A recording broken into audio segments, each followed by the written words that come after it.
எல்லாருக்கும் வணக்கம். இன்னைக்கு மகளிர் தினம். தமிழ்நாடு முழுக்க இருக்கிற என்னுடைய அம்மா, அக்கா, தங்கச்சி, தோழின்னு உங்க அத்தனை பேருக்கும் இந்த தினத்தில வாழ்த்து சொல்லாம இருக்க முடியாது. உங்கள் அனைவருக்கும் என்னுடைய மகளிர் தின வாழ்த்துக்கள். சந்தோஷம் தானே! பாதுகாப்பா இருந்தா தானே சந்தோஷத்த உணர முடியும்.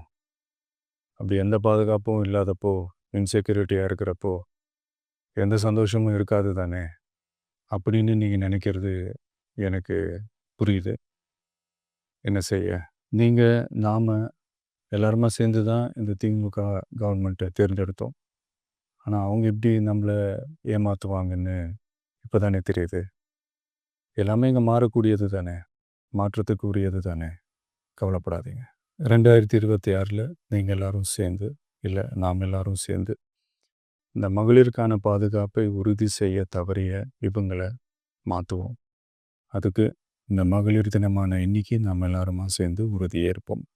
ஒன்று மட்டும் சொல்கிறேன், எல்லா சூழ்நிலையிலும் உங்களுடைய ஒரு மகனா, அண்ணனா, தம்பியா, தோழனா உங்களோட நான் நிற்பேன். நன்றி, வணக்கம்.